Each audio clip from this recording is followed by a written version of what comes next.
Greetings, friends, family, and survivors. Well, I think this completes this battery pack for the winter.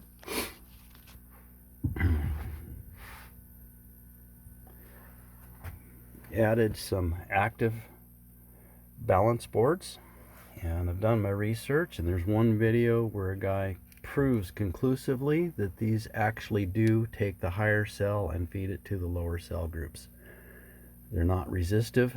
In other words, it's just not bleeding off energy, it's transferring energy. And the way you set up the test is scientific and absolute. So they actually do work. And these do work throughout the entire bandwidth of your usable energy on your battery. So they're active rather than top balance or bottom balance. Now these are top balance. And according to the data sheet, these start balancing when the batteries hit 4.15, and I don't charge them that high. So theoretically, I'm never balancing my batteries, right? Since I charge to 4.04 volts per cell. However, that said, 120 days now on these batteries, and they've never been out of balance enough to ever need balancing. And just in case they did, I wanted to put on an active balancer. And these balancers are capable of 1.5 amps, but that's only at the top. 4 volts per cell or higher, they're capable of 1.5. Now they're considerably less than that at the lower end. So if these things were badly out of balance, it could have taken a long time for them to eventually come around. So I'm glad when I plugged them in, it ran through its diagnostics, and then all the lights went out, showing that there's nothing out of balance. So now if anything starts to slightly get out of balance, it can start dealing with it. But the batteries are still spot on. As I said before, there's no drift.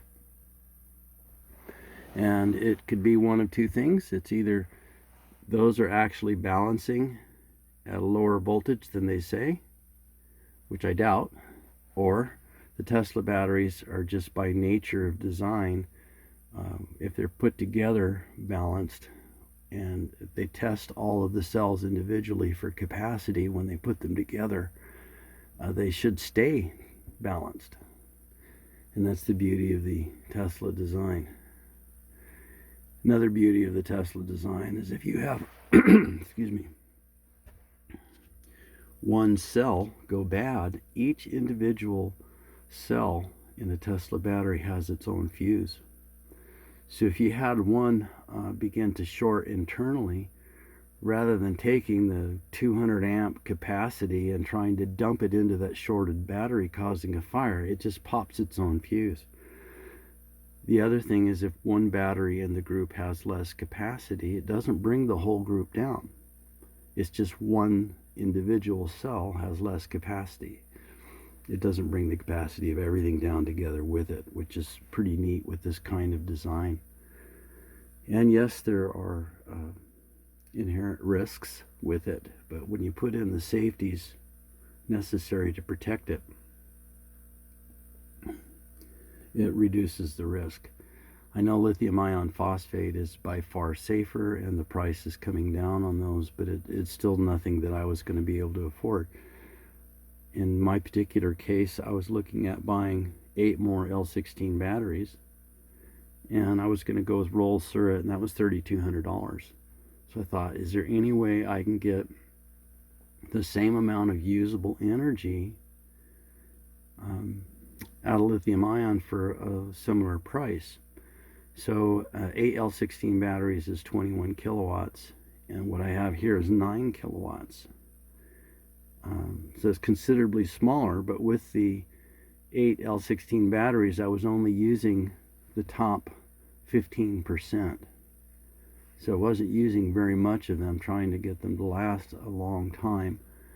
And I only got 5.5 years out of the original 4, and the other 4 were still in good shape. So what could I do? $3,200 for more roll surrot. Is there any way I could put in lithium ion for the same price or less? and researched it for a couple of years because I could see the day coming, and we actually were able to put this system in for considerably less than that. So again, the Rolls Surrey, which I believe to be the top of the line at $3,200 for the L16s, I've got $2,400 into this build here, about $2,450. And being a lower end homestead, the only way I was able to do it was to sell a vehicle that I didn't use. So didn't need 3 trucks. 2 is sufficient. So we sold 1 truck that sat most of the time, and it was costing us $40 a month insurance on that 1 truck sitting there. And so I saved $40 a month getting rid of it. Sold it for enough to be able to buy this battery bank, and then sold the